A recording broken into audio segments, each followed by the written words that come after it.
Alors je vais peut-être représenter nos deux invités d'aujourd'hui, que je remercie d'ores et déjà d'être là. Tout d'abord Julie Bawin, qui est docteur en histoire de l'art et qui est chargée de cours d'histoire de l'art contemporain à l'Université de Liège, qui est spécialisée dans l'étude des collections et expositions d'artistes. Et enfin Yves Randax, qui est historien de l'art également, dont l'essentiel de la carrière s'est déroulé comme directeur de la collection d'art contemporain de la Banque nationale de Belgique. Ses principales publications portent sur l'art belge contemporain, le mécénat d'entreprise et les rapports entre art et société. Moi, je voulais commencer par revenir sur le principe de l'exposition de la collection privée d'art contemporain. Alors on ne va pas dire que c'est une vogue, mais en tout cas c'est clair que c'est une tendance quand même assez remarquée de la scène institutionnelle de l'art. On se rappelle de cette exposition un peu pionnière qui a eu lieu au Musée d'art moderne de la ville de Paris, Passion privée, en 94. Et puis à partir de là, on a vu toute une série d'initiatives. La Maison Rouge à Paris avec Antoine de Galbert, lui-même évidemment collectionneur, mais qui avait initié une série de collections, d'expositions consacrées à des collections privées. Il y a le Tripostal à Lille, bien sûr, avec ce cycle d'expositions qui là sont davantage axées sur des collections en particulier. Ce sera la collection Van Arens qui sera exposée en 2023. Bon voilà, on a toute une série d'initiatives, y compris même d'ailleurs dans les galeries. La galerie Valérie Bach, qui a ouvert la patinoire royale, dont elle est la propriétaire aussi à des collectionneurs. Et je ne parle même pas de toutes ces expositions consacrées à des figures du collectionnisme, Schukin, Stein, autant de grands collectionneurs à qui l'on consacre des expositions. Alors, l'exposition de collection, c'est un principe qui est alors certainement pas épuisé, mais en tout cas que l'on voit dans différents lieux. As-tu regardé du côté de ces projets lorsque toi, tu as conçu le tien? Oui, bien sûr. Quand j'ai le projet Private View procède donc d'une demande de la direction des musées de Liège. À ce moment-là, je voyais arriver ma retraite sans crainte particulière en fait. Et donc ils sont venus me demander si ça m'intéressait de travailler sur un projet grand collectionneur liégeois. Voilà. Alors oui, c'était un sujet sur lequel j'avais certaines vues de par mon travail précédent, mais c'était plutôt des vues sur des collections d'entreprises, et il y a plus que des nuances, enfin il y a en tout cas des nuances entre les collections particulières et collections d'entreprises. Alors évidemment, par ce biais, j'avais déjà soit consulté les catalogues comme de l'exposition Passion privée du Musée d'art moderne de la ville de Paris, qui est vraiment une somme qui mérite absolument d'être lue quand on fait un travail comme celui-là. J'avais vu l'exposition Tripostal à Lille, j'avais vu l'exposition que tu n'as pas citée à la centrale électrique à Bruxelles, avec 11 collectionneurs, parmi lesquels Christophe Weiss qui est ici présent. Donc oui, en effet, c'est très important de s'immerger dans ce contexte-là pour voir un petit peu d'abord l'angle d'attaque que les commissaires ont choisi. Dans certains cas, comme à la centrale électrique, l'angle d'attaque était celui de présenter des sortes de stands collectionneur par collectionneur, collection par collection. Donc ça avait bien sûr des avantages, ça permettait de ressentir un peu de plus près la personnalité propre, le goût particulier de chacun de ces collectionneurs-là. J'ai pris un angle opposé, comme vous avez pu remarquer. L'exposition ne met pas en évidence les collectionneurs eux-mêmes, ni même le goût spécifique de chacune des collections. Pour ça, il faut se reporter à la publication, ce qui permet d'en vendre plus. Pas du tout. Ça permet d'avoir là une analyse un peu plus posée, des portraits individuels, enfin voilà, d'avoir une étude un peu plus approfondie. Je voulais encore dire qu'il y a non seulement bien sûr les publications, mais il y a l'existence même, comment dire, la visibilisation qui s'est accentuée dans les dernières années, non seulement dans les pays limitrophes, mais en Belgique aussi, des collections privées et des fondations privées. Et c'est, je pense, ce mouvement-là qui fait que les collections privées intéressent. Tu as cité la collection Van Harens qui sera prochainement remise en visibilité, mais bon, elle est visible en permanence. Il y a évidemment la collection de Frédéric de Goldschmidt, il y a le lieu de Galila Barzilai qui s'appelle Galila Spock à proximité du Wills, il y a la fondation Thalie. Donc Bruxelles regorge de fondations privées qui sont à présent visibles et qui donc rassemblent des collections privées. Et j'en termine par là pour cette question. Pour moi, un de leurs grands intérêts, c'est que nous sommes dans un pays où, en tout cas dans une région, une communauté où il n'y a pas à proprement parler de musée d'art contemporain au sens propre, et ces collections, ces fondations privées contribuent à y pallier. Oui, on reviendra sur le sujet. Merci Yves. Oui, tu parles de ces difficultés qui sont données effectivement par toutes ces fondations, y compris donc la fondation Van Harens effectivement à Bruxelles, qui est particulièrement riche et bien dotée, c'est le moins qu'on puisse dire.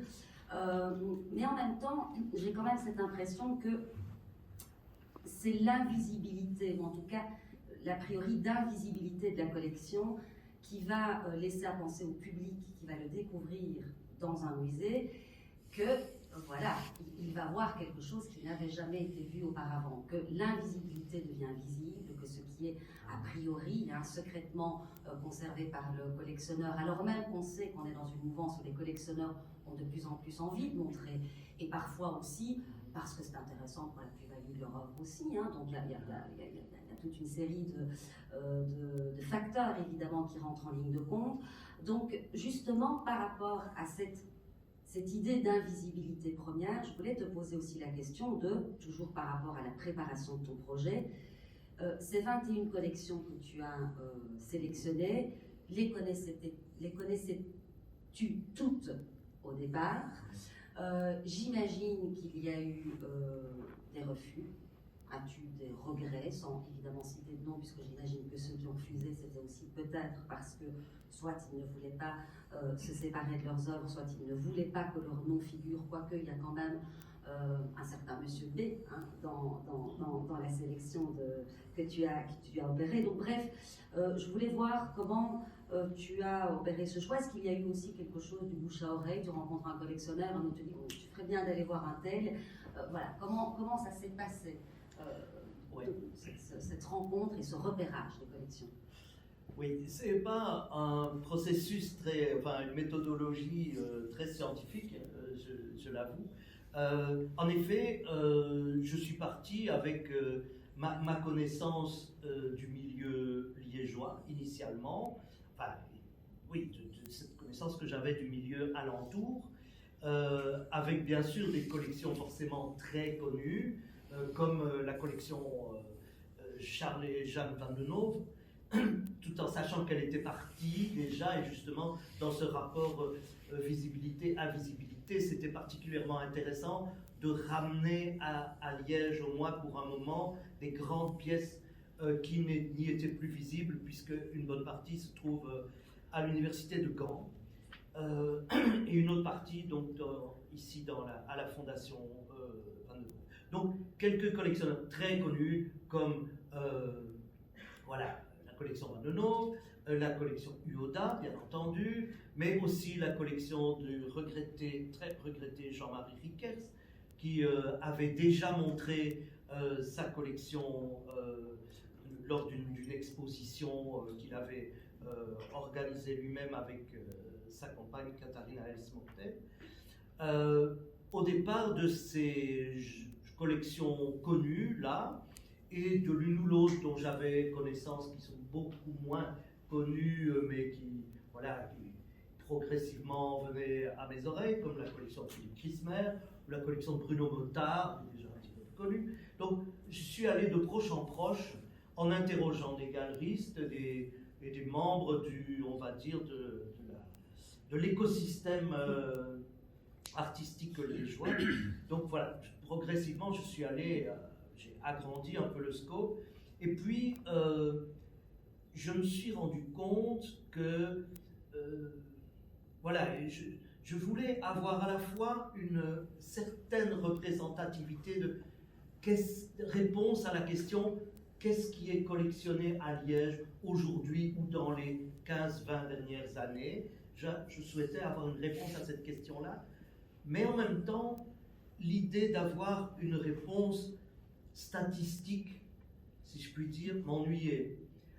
Parce qu'elle ne permettait pas de rendre compte, justement, de la singularité qui est à l'œuvre dans les collections et qui en fait la qualité. Donc si on veut avoir une coupe statistique, ben, on va supprimer les 2% de scoreries, de choses qui n'entrent pas bien dans la boîte. Et c'est peut-être justement ces 2%-là qui font la chose, la qualité, le goût spécifique de la chose. Donc je me suis rendu compte qu'il faut faire autre chose que cette approche statistique ou cette approche des grandes collections.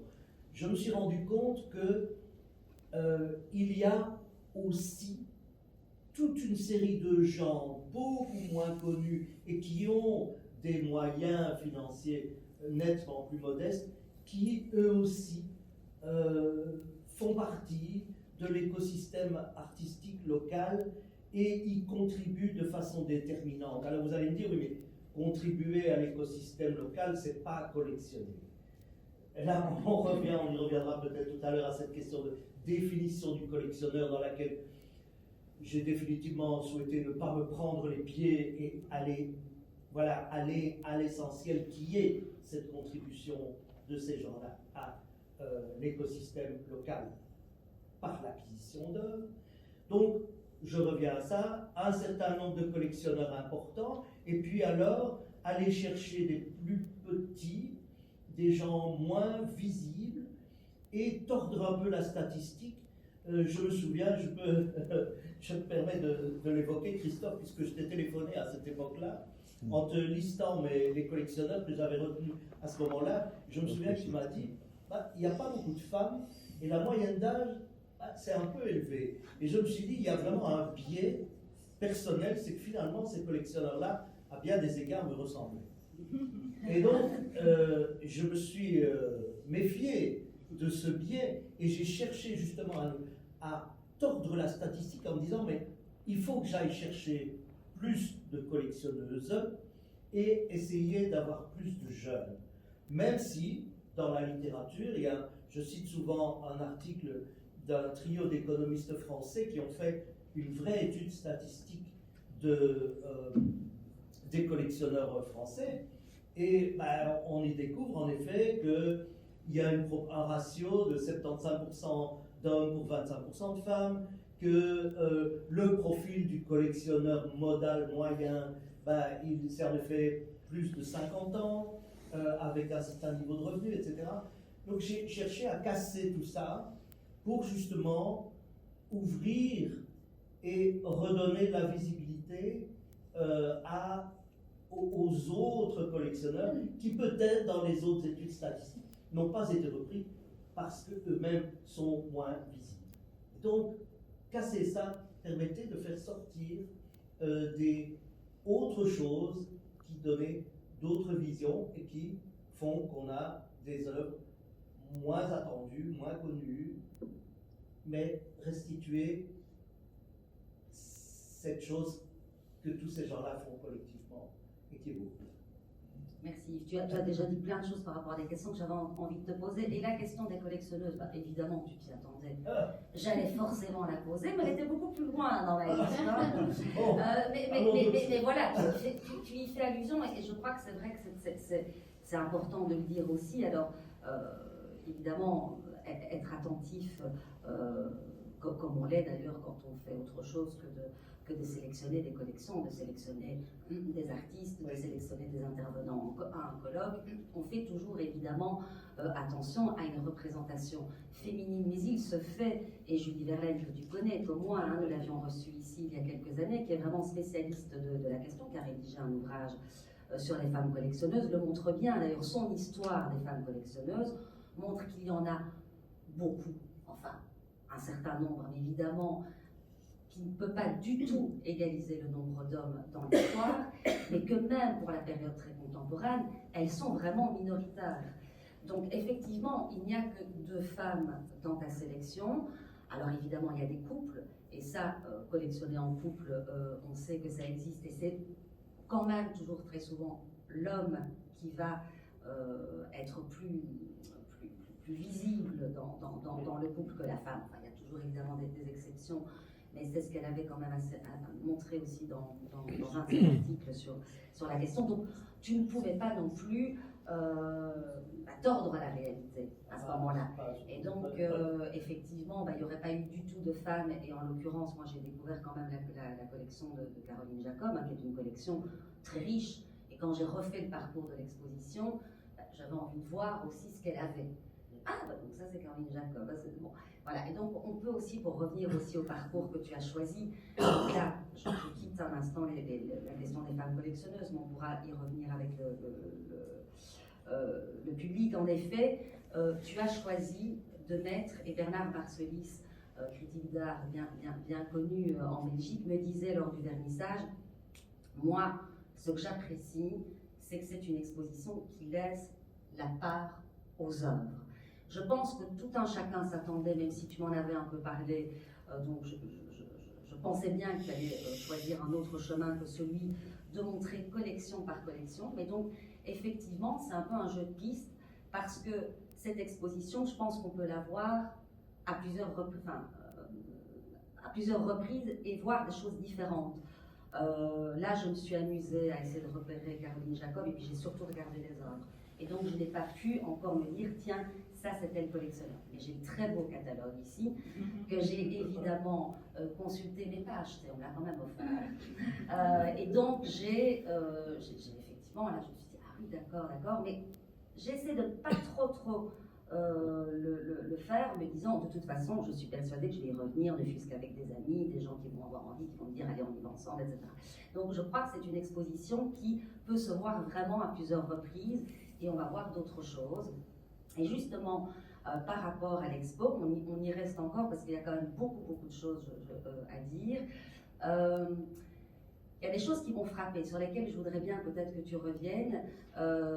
C'est par exemple, enfin c'est une question, là vraiment j'ai une question à te poser que j'aurais pu te poser sans que le public ne soit là, mais je me sens très décontractée en fait. Mais ne vous inquiétez pas, la question est un peu banale et vous l'aurez quand même tous remarqué. Pourquoi des œuvres du musée? Pourquoi des œuvres qui ne sont pas... Ça, je dois te dire que je n'ai pas compris. Même si ça fonctionne, hein. Mais pourquoi? Parce que je n'ai pas trouvé mieux. Bon, la question, voilà, je me trouvais face de sélection en sélection. Donc voilà, j'ai parcouru ces 21 collections. J'avais le choix dans quelque chose comme entre 5 et 10 000 œuvres. Hein. Ouais. Quand même se rendre compte que c'est super, c'est compliqué, évidemment, l'embarras du choix. Le mot dit bien ce qu'il veut dire. Bon, ok, j'ai fait une sélection. On reviendra peut-être tout à l'heure sur les critères que j'ai mis en œuvre. Mais bref, je me retrouvais à la fin avec environ 270 œuvres. Comment organiser ça dès lors que je n'avais pas envie d'organiser ces stands pour couper court à toute possibilité de comparabilité, entre autres. Ce n'est pas la seule raison, mais c'est une des raisons. Alors bon, ok, ça c'est bien joli, mais après je me retrouve face à une somme. Ce sont toutes des œuvres, ou presque toutes, qui remontent aux 50 dernières années, une époque dans laquelle il n'y a plus d'école nationale, il n'y a plus à proprement parler de grands courants stylistiques, de tiroirs à isme, comme on a aimé le faire jusqu'au milieu du du XXe siècle. Donc on a quelque chose qui est un magma un peu dans lequel il est difficile de donner une forme et peut-être même un récit, puisque maintenant on aime utiliser cette expression hein, d'avoir un narrative, hein, une narration à l'intérieur de l'exposition. Ça me paraissait compliqué. Puis je me suis dit que, à part l'exposition parisienne que tu évoquais, du musée d'art moderne de la ville de Paris, la plupart des autres expos qui avaient eu lieu dans des centres d'art qui n'ont pas de collection propre. Alors, moi j'avais la chance qu'on me demande d'intervenir dans un musée. Un musée dont je ne dois pas être le seul à regretter que la collection permanente y est peu et pas très bien visible. Donc, ça, c'était quand même dans ma tête. Et quand on a commencé à réfléchir aussi à la problématique de la scénographie, par rapport à des choses qui ont eu lieu ici, le concept qui a commencé à croître dans ma tête et qui je n'ai pas explicité de la sorte ici, est celui de dignité muséale. C'est-à-dire que nous souhaitions, avec les scénographes, retrouver la dignité muséale dans la mise en place des CIMES, dans l'organisation spatiale de l'exposition, et retrouver le lien avec le musée, remettre ce lien en évidence. À côté de cela, outre cela, il y a des convictions personnelles qui consistent à penser que je ne suis pas sûr que c'est toujours une bonne idée de faire des musées d'art contemporain distincts des musées des beaux-arts en général, parce que pour moi, il n'y a qu'une seule histoire de l'art et elle se déroule jusqu'à aujourd'hui, donc il y a ça. Et enfin, cette idée que les œuvres anciennes, dès lors que je les regarde aujourd'hui, me sont contemporaines. Voilà, c'est une idée simple et peut-être même un peu simplette, mais au fond, si je venais de Mars, je ne saurais pas a priori que telle ou telle œuvre est plus ancienne que telle autre, et je les interrogerai, j'entrerai en relation avec elles de la même façon, quel que soit leur âge, quelle que soit leur époque. Alors ça ne veut pas dire, petite parenthèse, que je me contrefiche des contextes historiques dans lesquels elles ont été produites, ce qui peut augmenter le plaisir de les voir et la compréhension qu'on en a, mais voilà, pour moi, à la fin du compte, les œuvres anciennes sont aussi mes contemporaines et elles me permettaient enfin d'avoir une structure autour desquelles je pouvais proposer des liaisons poétiques, des relations thématiques, des clins d'yeux, des choses, voilà, diverses manières d'aborder toutes les œuvres comme étant, à la fin, j'ai présenté les pièces contemporaines venant des collections privées comme venant d'un seul patrimoine. Voilà, un seul patrimoine qui n'est pas public, il est entre les mains de différents collectionneurs privés, mais cette idée était pour moi importante. C'est en fin de compte un patrimoine collectif des Liégeois, des Wallons, que sais-je. Et voilà. Non, mais alors du coup, je comprends beaucoup mieux pourquoi. Parce que là aussi, ça m'avait marqué en lisant le cartel d'entrée à l'exposition, que tu parlais d'un bien public. Bah, non, des collections privées, c'est pas un bien public. Mais je comprends beaucoup mieux. Et en fait, je te remercie vraiment de l'explication que tu viens de me donner, parce qu'elle me permet de comprendre beaucoup de choses. Et aussi sur la façon dont tu as écrit l'exposition. Parce que je te trouve... bon, vous savez sans doute qu'on a beaucoup reproché à des commissaires d'exposition de jouer aux artistes, de trop justement les écrire, même si ce sont les curateurs qui ont écrit leur exposition qui ont été les plus célèbres, mais c'est quand même un peu, pas passé de mode, mais en tout cas, aujourd'hui, les curateurs ont tendance à tenir un discours, moi je suis au service des artistes, non, je ne vais pas instrumentaliser les œuvres des artistes que j'expose pour faire en fait mon œuvre et mon exposition et mon œuvre. Et là, ce que j'ai vraiment ressenti en voyant l'expo, c'est de me dire, oui, bien sûr, et ça on va y revenir, il y a des choix que tu as opérés. Yves Randax est présent dans l'exposition. Ça, de toute façon, c'est un projet que tu as mené et il ne faut certainement pas t'effacer. Mais en même temps, il y avait quelque chose qui me semblait effectivement écrit, mais sans être imposé. C'est-à-dire que ça roule. On passe de salle en salle et on se dit, mais ça fonctionne. Et moi, je n'ai pas perçu clairement, mais en plus, tu sais, c'était samedi que je venais la revoir en me disant je suis tranquille, on n'a pas cessé de croiser des gens. Donc il faut que je retourne voir l'exposition où cette fois vraiment je serai seule et que je pourrais vraiment la voir à mon aise. Mais là, je me disais, mais ça marche sans que j'ai cette impression d'un curateur très très présent dans l'histoire qu'il nous raconte, puisqu'il a pris le parti inverse à celui auquel on aurait pu s'attendre, c'est-à-dire de montrer les collectionneurs les uns après les autres. Et bien, pour moi, ça mériterait vraiment que ça puisse être l'objet d'un autre petit cartel sur ce choix d'œuvres, parce que du coup, je le comprends beaucoup mieux. Et je trouve ça très, très malin, en fait. Alors même que ça m'a semblé un peu étrange, même si je me suis bien doutée pour te connaître et connaître tes grandes qualités, qu'il y avait un sens derrière ça. Et donc, je te remercie vraiment pour ton éclairage. Concernant la sélection, encore une fois, je me suis posé la question, mais tiens, au fond, les collectionneurs, ils ouvrent leurs portes, ils ouvrent peut-être même leurs réserves, on y reviendra à cette question des réserves. Bon, les collectionneurs vivent avec leurs œuvres, mais il y a des œuvres qui ne peuvent pas être toujours dans les intérieurs, surtout si on est face à de grands collectionneurs. Lorsque tu as opéré cette sélection, tu étais face à quelqu'un qui est le propriétaire d'un bien, qu'il aime fondamentalement pour différentes raisons bien sûr, mais auquel il tient.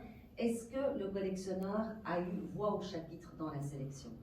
Et est-ce que par moment tu t'es dit oui, je vais devoir faire avec? Comment est-ce que tu as manœuvré? Parce que là encore, c'est pas simple pour un commissaire d'expo d'avoir son projet en tête, mais de devoir quand même aussi négocier. Enfin, je ne peux pas tout dire parce qu'il y en a dans la salle. Mais ils savent mieux que moi, en fin de compte.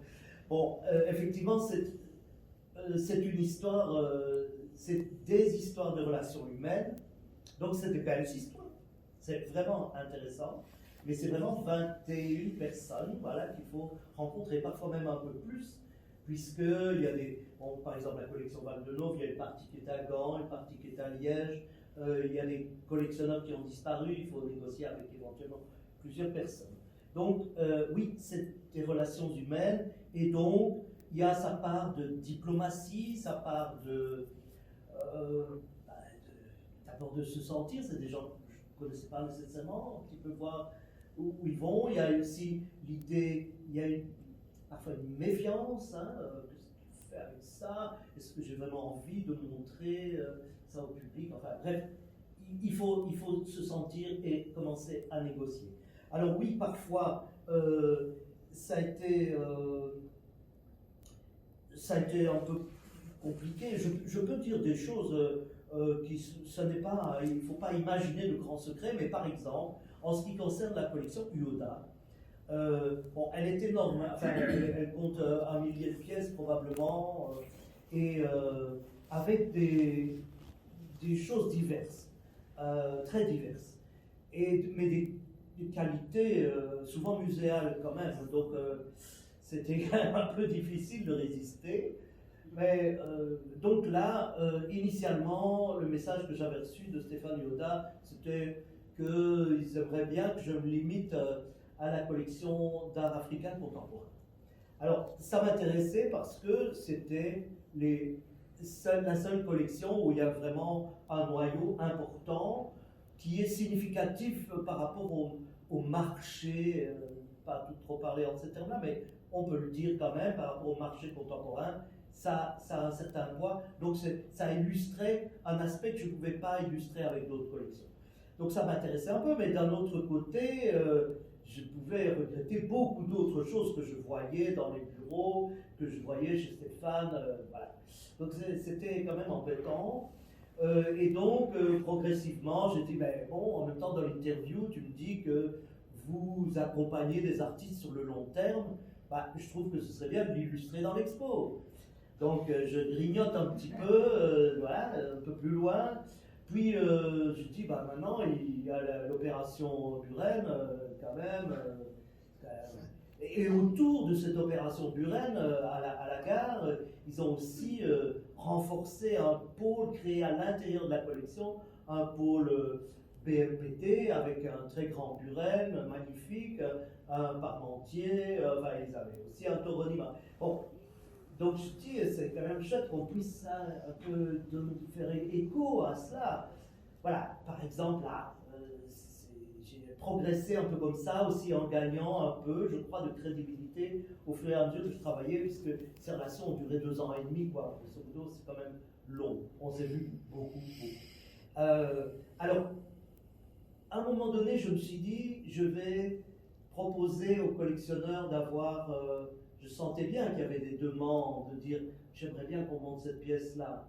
Donc j'avais proposé aux collectionneurs d'avoir une espèce de joker et qu'ils puissent dire, ah, en tout cas, moi je veux présenter cette pièce-là. Voilà. Et puis, je dois avouer que j'avais peine à lâcher les rênes. Voilà. À la fin, je me disais, bon Dieu, c'est moi qui prends la responsabilité de ce truc. Et donc, je souhaite garder la main. Donc, j'ai gardé la main, mais il y a des négociations. Il y a eu des négociations. Il y a un collectionneur qui m'a dit à un moment donné, ah non, si vous ne prenez pas celle-là, alors ça ne va plus. Donc, il y a eu ça aussi. Et puis, à la fin, ben, on arrive à un accord. Il y a des collectionneurs qui n'ont pas du tout voulu interférer, qui ont été très cool, et voilà, mais ouais, voilà. Il n'y a rien de systématique.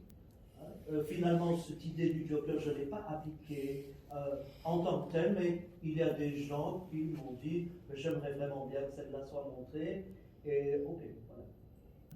Quel boulot, quel boulot, quel boulot, quel boulot tu as fait, parce que tu as travaillé avec des œuvres, donc nécessairement aussi des artistes, hein, et en même temps avec des collectionneurs et avec tout ce que ça implique, effectivement, de personnalités diverses. Et justement, ça me permet de rebondir peut-être sur le... Avant de revenir aux Liégeois, parce qu'on va quand même revenir à ça aussi, mais le collectionneur, je ne vais pas, cher public, je vais peut-être vous décevoir, mais je ne vais pas non plus tenter de le définir. Et pour avoir travaillé sur le collectionnisme, des collectionneurs aussi plus anciens, c'est pas possible de le faire. Pourtant, il y a quand même des traits, malgré toutes les singularités, qui sont des singularités propres à une personnalité, à un milieu social, à une époque, hein, donc les facteurs sont très nombreux. Là, par rapport de nouveau à ces collectionneurs que tu as sélectionnés, puisque tu as été pendant 2 ans et demi avec eux, donc je ne vais pas te faire parler de collectionneurs que tu ne connais pas, de grands collectionneurs, pour le plaisir de te faire parler de gens avec qui tu n'as pas eu cette relation. Est-ce que tu as eu cette impression de pouvoir quand même sortir un fil, que ce soit une attitude, une parole, quelque chose qui serait presque un trait universel à ceux que l'on appelle collectionneurs, qui peut-être ne se reconnaissent pas toujours non plus dans ce terme parce qu'ils y mettent autre chose, ils ont l'impression qu'on est plutôt dans une accumulation d'œuvres d'art, et en réalité c'est autre chose qu'ils voient. Donc voilà, est-ce que, ça c'est la première question, puis on dirait, est-ce que tu vois un trait universel au-delà des singularités, parce que je suis persuadée que tu vas me dire, mais oui, mais ils sont tous différents, et tu l'as déjà dit. Tu l'as déjà dit. D'abord, ils ne sont pas de la même génération, ils n'ont pas les mêmes moyens, etc. Mais est-ce qu'il y a quand même quelque chose où tu te dis, au fond, allez, sur les 21, il y en a peut-être une quinzaine, à chaque fois c'est revenu. Oui. C'est pas très facile. Et en effet, il faut essayer de faire gaffe aux généralisations, parce qu'alors on perd cette granulométrie que j'avais la chance de pouvoir avoir en travaillant uniquement sur des Liégeois. Bon, ceci étant dit, il y a dans l'interview que Maud Abelstein a publiée dans l'art même, elle a utilisé une expression qu'elle a mis dans ma bouche, c'est pas moi qui l'ai utilisée, mais je trouvais que c'était vraiment très juste, où elle dit les collectionneurs font toujours des choses que l'on n'attend pas à d'eux. Et je trouve que ça pourrait presque être ça, une espèce d'universel par défaut, universel par singularité, qu'ils font toujours quelque chose qu'on n'attend pas d'eux. C'est à savoir, si je peux être un petit peu plus précis, ou essayer d'être dans le mot collectionneur, que la plupart réfutent, ça c'est presque, on pourrait presque dire, ce qui les réunit, c'est de ne pas vouloir être baptisé collectionneur.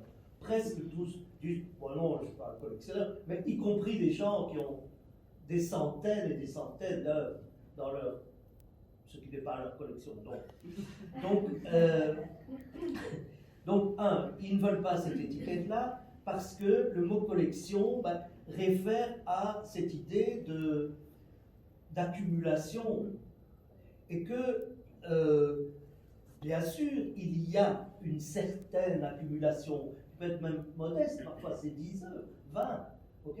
Il y a une certaine accumulation, mais cette accumulation, pour eux, je crois, n'est que le symptôme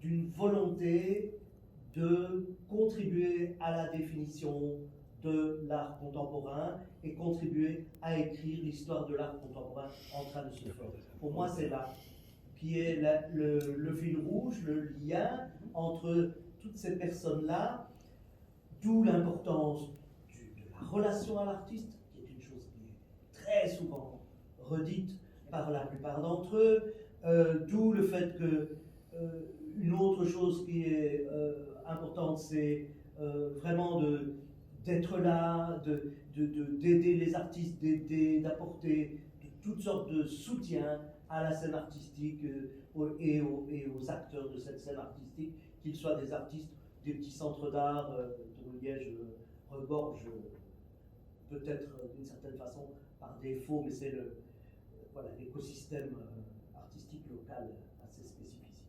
Voilà, je crois que c'est ça, cette idée, collectionner, accumuler des œuvres n'est qu'un symptôme par rapport à une volonté d'être aux côtés des artistes et de contribuer au déploiement de la scène artistique, qu'ils vivent, je reviens sur cette expression de bien public. Je crois que fondamentalement, la plupart considèrent la création contemporaine comme une forme de bien public, ce qui est pour moi vraiment majeur. Voilà. Donc aucun pour avoir une plume supplémentaire sur le chapeau. Voilà. Mais bon, oui, je ne sais jamais. Non, ça me fait penser à une phrase de Pierre Assouline, je l'ai notée ici. Collectionner, c'est une profession de foi, et non un métier, un passe-temps ou une plume sur un chapeau. Donc il y a quand même cette idée, effectivement, qui a l'air, semble émerger, profession de foi, en tout cas d'un engagement, par rapport à cette collection d'art contemporain en particulier, de contribuer à l'écriture d'une histoire. C'est déjà un beau fil rouge. Il y a des artistes collectionneurs. Pas dans ta sélection, alors ça m'a évidemment beaucoup intéressé parce que ça a été un de mes sujets d'études, même si j'ai bifurqué vers les expositions d'artistes et ça a été vraiment et ça l'est encore mon champ. Quand je m'étais intéressée à ces collections d'artistes, j'avais repéré ce trait, alors c'est peut-être une erreur que de chercher un trait qui ressort un peu, mais bon, je l'avais fait néanmoins, c'était celui de l'affinité artistique, mais qui pouvait dire plusieurs choses.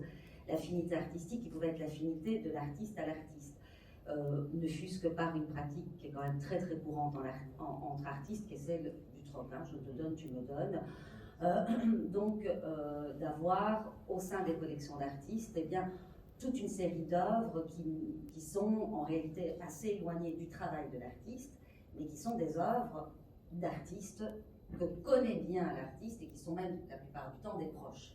Et puis, de l'autre côté, une affinité qu'on qualifierait d'affinité esthétique, mais on peut réutiliser le terme artistique parce que le terme esthétique est aussi très fortement connoté, où là, l'artiste collectionne en fonction de ce qu'il produit. On voit un lien très clair entre ce qu'il collectionne et sa propre production artistique. Parmi les artistes collectionneurs, et j'ai été vraiment émerveillée de certaines pièces de ces artistes collectionneurs, vraiment en disant waouh, en me disant un peu comme, voilà, sans aller au-delà de la réflexion, sans aller dans la réflexion d'historienne de l'art, d'être juste en train de me dire, ça peut être qu'un artiste pour avoir choisi telle ou telle pièce. Que je trouvais, je sais pas, vraiment, vraiment remarquable et avec quelque chose peut-être, oui, je me disais, là, il n'y a pas un calcul, parce que je pense quand même que chez certains collectionneurs, il y a un calcul qui n'est pas nécessairement d'ailleurs financier, hein, qui est le calcul aussi d'avoir, parce qu'on peut dire aussi, on vient toujours sur Herman Dalet, qui est effectivement un collectionneur belge admirable, enfin, calculé aussi, hein, à un moment donné, il s'est dit, je veux avoir la collection d'art conceptuel la plus importante. Et il l'a eu, en tout cas en tant que collectionneur belge, c'est certain. Donc voilà, qu'est-ce que tu peux me dire par rapport à ces artistes collectionneurs? Mais, va où tu veux dans ta réponse, hein, pas obligé de rebondir sur ce que j'ai dit. Oui, c'est aussi un sujet. Il y a une publication vraiment remarquable de la collection Lambert Oui. sur ce sujet spécifique. Et je dois aussi rendre tribut à Christophe Weiss qui a attiré mon attention sur cette publication-là, que j'ai pas entièrement épluchée, c'est une somme aussi. C'est beaucoup de textes d'artistes. Hein. Oui, beaucoup de textes d'artistes. Il y a l'une ou l'autre introduction dont je reprends un peu ici certaines conclusions. Bon, voilà, les collections d'artistes sont importantes historiquement aussi parce que c'est quand même à peu près les premiers à avoir collectionné leurs contemporains.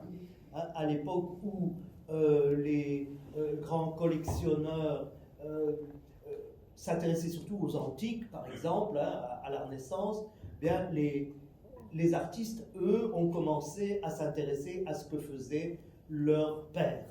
Et donc à accumuler des œuvres, comme tu le dis, par une forme de familiarité esthétique, donc créer des sortes de généalogie esthétique, se renforcer dans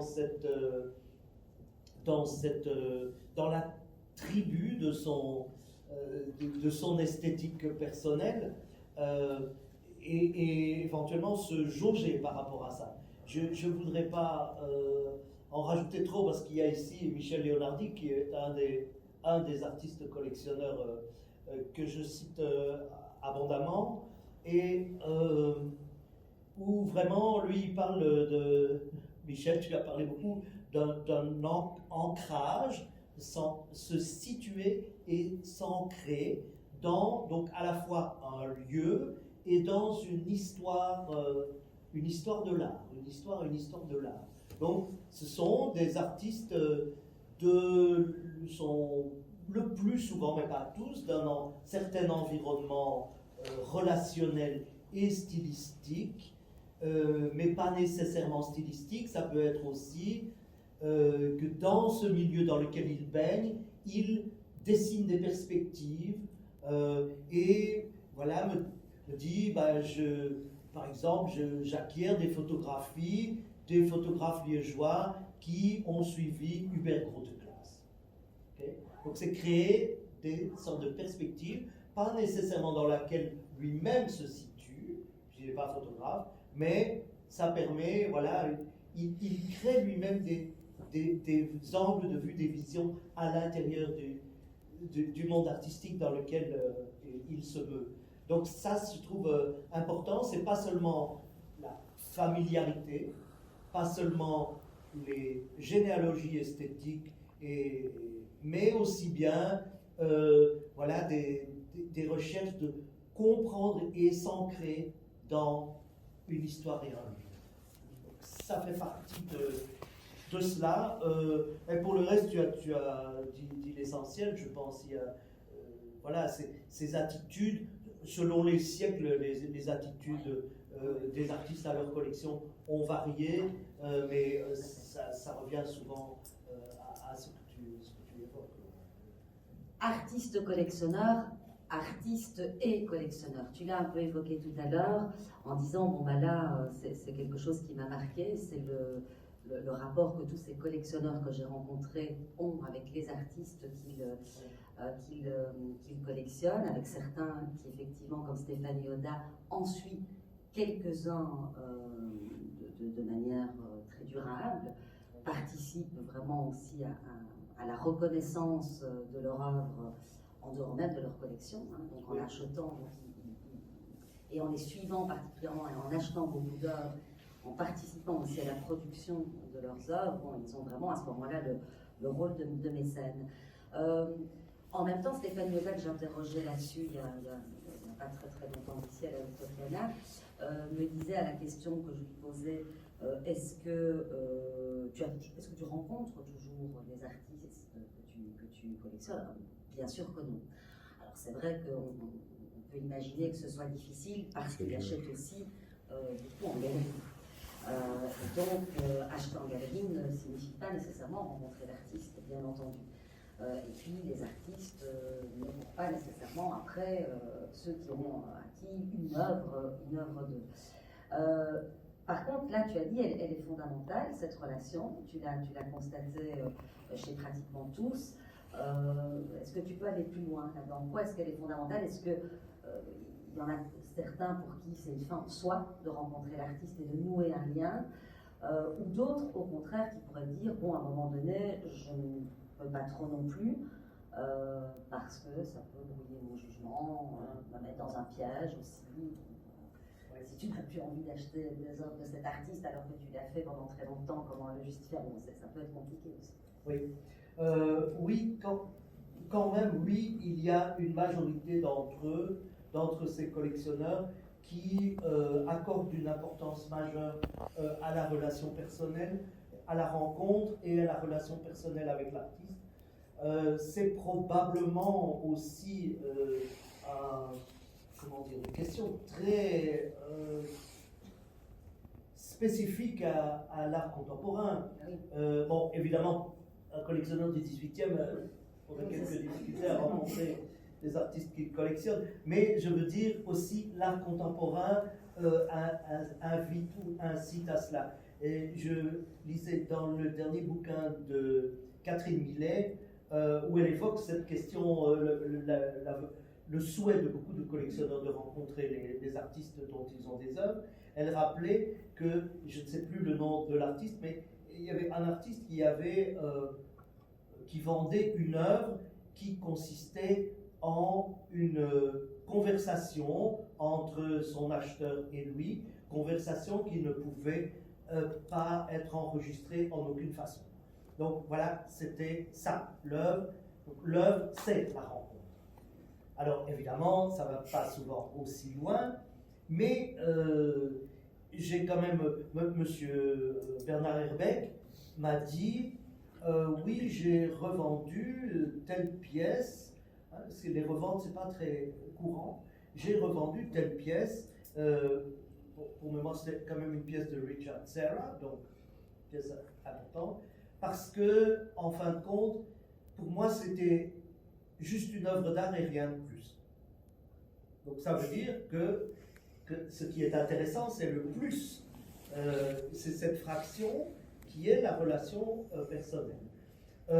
Il y a beaucoup de collectionneurs qui m'ont dit il se pourrait bien que je n'aille pas à l'acquisition si je ne peux pas rencontrer l'artiste.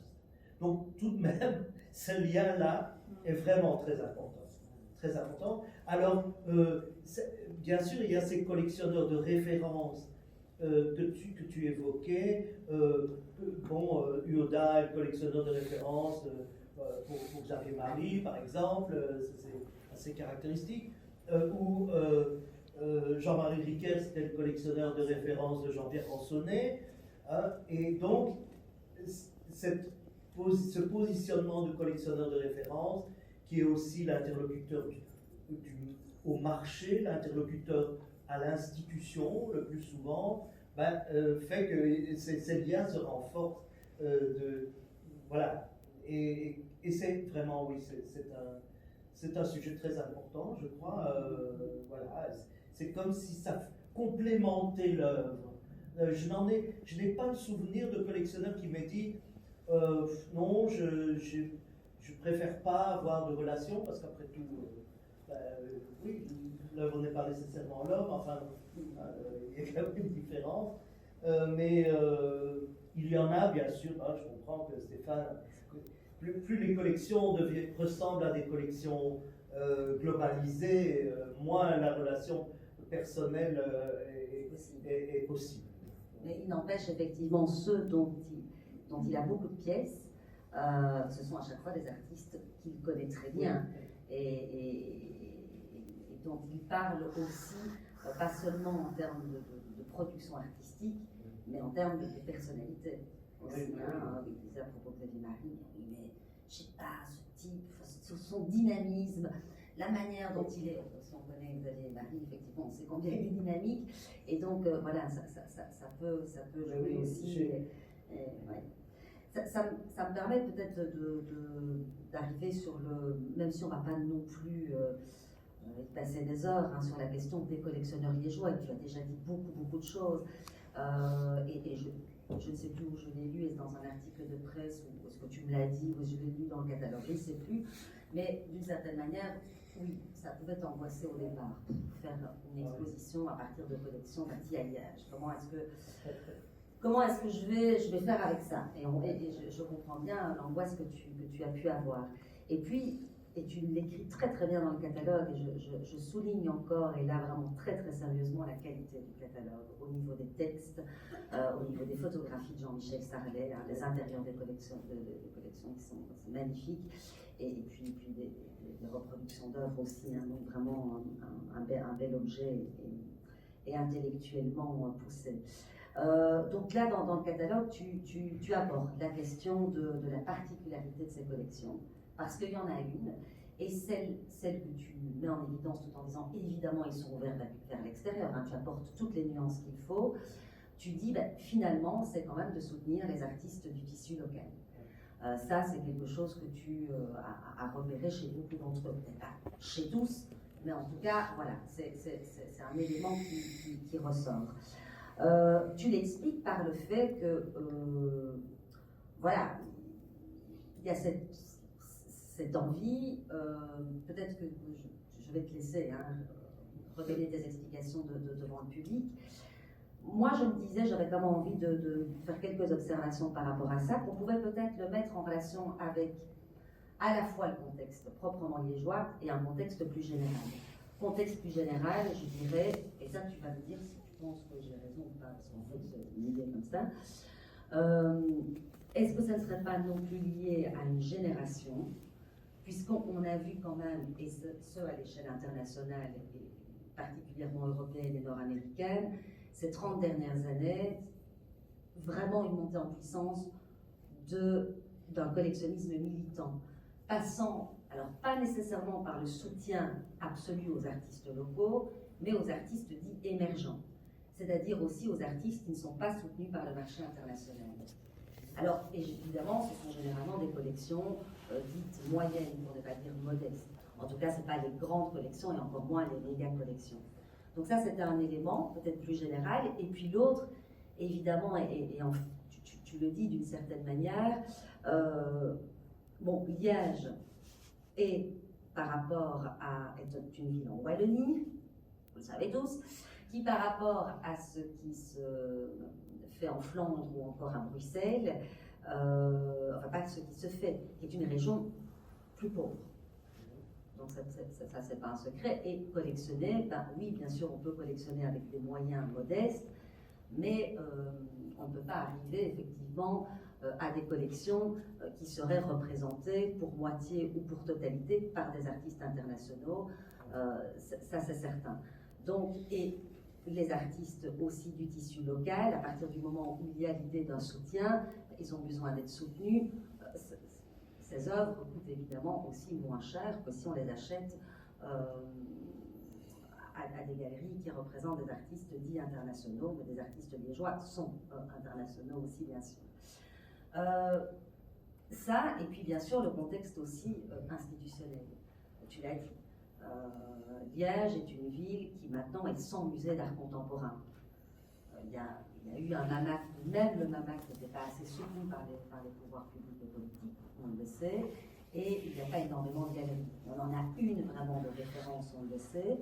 Donc, est-ce qu'il pallie les manques, les collectionneurs, ou est-ce que c'est aussi le résultat de tout ça?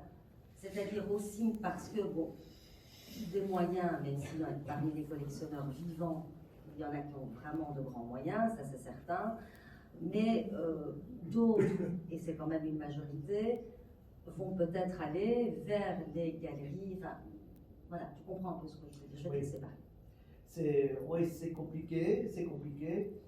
Pour revenir au début de ton intervention, en effet, je n'étais pas ravi de l'idée de travailler sur les collectionneurs liégeois. M'agaçait un peu, initialement, parce que moi j'ai fait l'essentiel de ma carrière à Bruxelles. J'allais très volontiers, et j'avais la chance de bâtir une collection au niveau belge. Bon, c'est pas au niveau international, mais au moins j'allais visiter des galeries aussi bien à Anvers et à Gand qu'à Bruxelles. Et parfois en Wallonie, mais voilà, il y a un mal wallon qui est un problème dans l'écosystème de l'art contemporain, qui a un déficit de galeries dans le sens où on l'entend partout ailleurs qu'à Liège, c'est-à-dire des galeries qui fonctionnent selon un modèle économique qui doivent vendre des œuvres et qui prennent un pourcentage important et qui représentent leurs artistes dans des foires au niveau national et international, etc. Il y a un vrai problème de maillage au niveau wallon et en effet, on a presque la chance que l'unique galerie qui représente des artistes wallons au niveau national et international soit liégeoise. Donc, ça m'embêtait de parler au niveau purement liégeois. Je ne suis pas un agité du drapeau, ça m'agace un peu. Je ne me sens pas avoir l'esprit principautaire. Ce qui m'intéressait, je me suis dit, il faut avoir une entité qui ait une signification au niveau économique, donc il faut aller au moins au niveau wallon. Et puis, en grattant un peu, en interrogeant aussi des témoins extérieurs, je me suis rendu compte qu'il y a des spécificités qui pouvaient le justifier, qui à la fin le justifiaient bien. C'est en effet la présence de 2 écoles d'art historiques, de nombreux artistes, d'un maillage associatif très puissant qui permet, bon an, mal an, de soutenir ces nombreux artistes de la scène liégeoise. Il y a une certaine histoire du collectionnisme du XXe siècle avec le rôle de Lapierre à la sortie de la guerre, d'un collectionneur comme Fernand Grindorge qui continue d'allumer des étoiles dans les yeux des collectionneurs d'aujourd'hui, qui passe le flambeau à quelqu'un comme Charles Van Denhoff. Bref, tout ça crée un contexte dans lequel il est intéressant et intelligent de travailler sans se dire je fais Liège parce que c'est un travail commandité par les autorités liégeoises. Bon, voilà, cela étant dit, pourquoi est-ce que... donc j'ai constaté que toutes les collections qui sont concernées par mon travail, à de minuscules exceptions près, ont un ancrage local puissant, nettement plus puissant que ce que je pouvais avoir vu des collections bruxelloises, par exemple. Et là, il est bien évident que l'offre qui est proposée par les galeristes bruxellois est une offre cosmopolite, beaucoup plus cosmopolite que ce qu'on peut rencontrer sur Liège. Donc, je pense qu'il y a vraiment cette différence dans l'offre culturelle qui joue un certain rôle. Alors, il est clair que les collectionneurs ont conscience de pallier des manques, les trous qu'il y a dans cet écosystème qui est supposé permettre à des artistes de vivre de leur travail. et entre autres choses, des manques dans le fonctionnement institutionnel et du soutien institutionnel dont ils peuvent bénéficier en tant qu'individus, ou l'écosystème, vraiment le monde de la création contemporaine en tant que tel. Donc oui, les collectionneurs clairement adoptent une forme de militantisme, chacun à leur façon.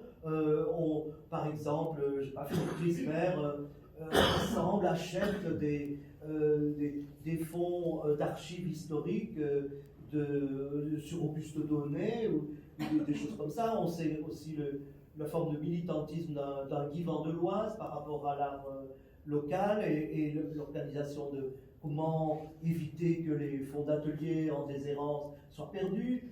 Chacun à leur façon, clairement, le soutien aux brasseurs qui organisent en étant parrain dans les brasseurs. Donc, il y a vraiment chez chacun une manière d'intervenir et de jouer un rôle dans cette communauté-là.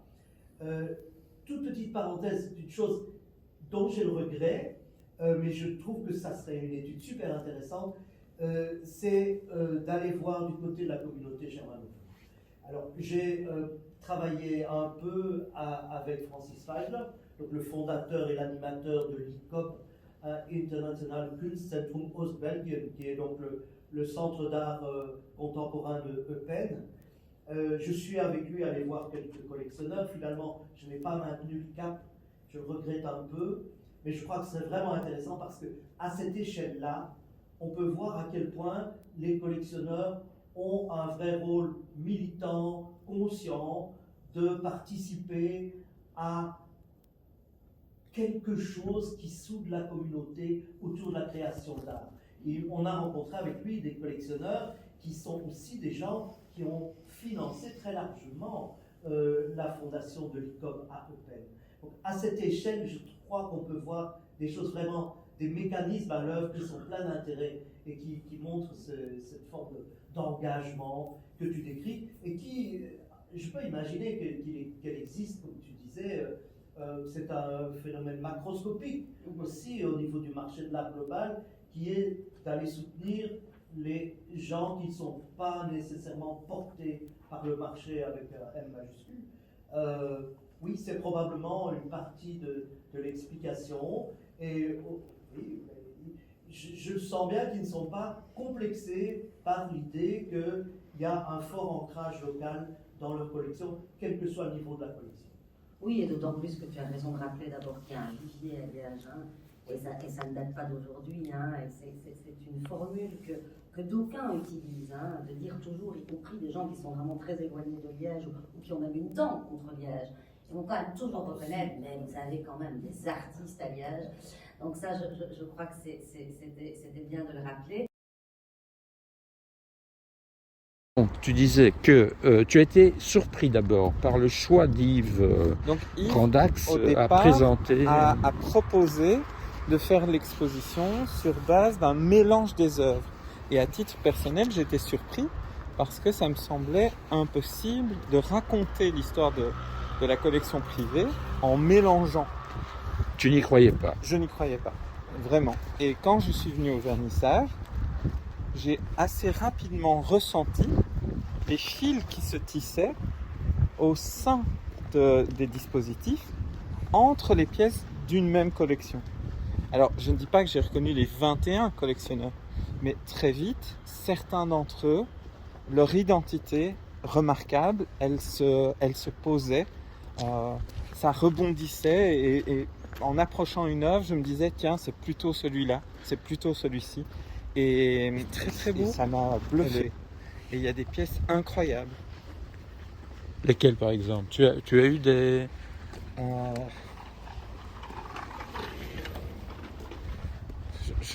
Là comme ça, je sais que j'ai été vraiment touché par à la fois des petites choses et puis des plus grandes.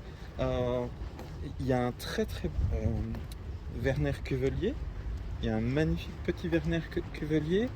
Il y a le Michel Leonardi, il est très très beau. Le Douglas Hubler, il est incroyable. Tu parles des pièces là? Les œuvres, oui. Les œuvres, hein, parce que Michel était aussi collectionneur. Oui, exactement.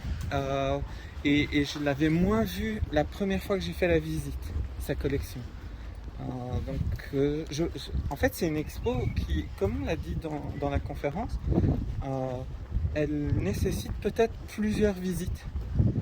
Et je crois que c'est remarquable parce qu'une expo que tu as envie de visiter plusieurs fois, parce que tu as le sentiment qu'elle va te nourrir à chaque fois, ça n'arrive quand même pas si souvent. Oui.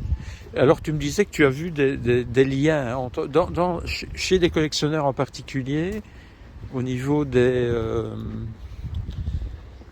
certaines pièces qui se...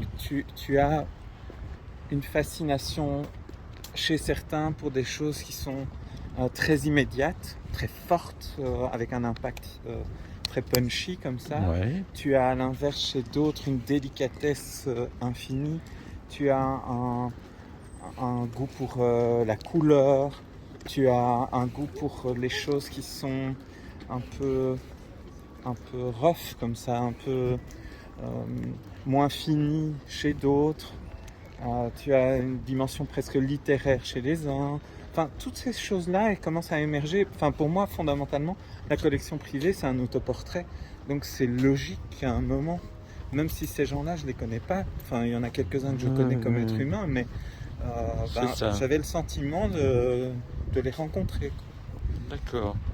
Bon, j'ai beaucoup lu les cartels, du coup. Oui. Non, mais c'est intéressant cette vision, cette approche. Et moi, je dois t'avouer que j'étais comme toi aussi, j'y croyais pas de cette présentation et de tout mettre ensemble. Mais malgré tout, à l'arrivée, je crois que c'est gagnant, quoi. C'est une démarche qui, encore une fois, oui, met l'œuvre vraiment au centre du jeu, quoi.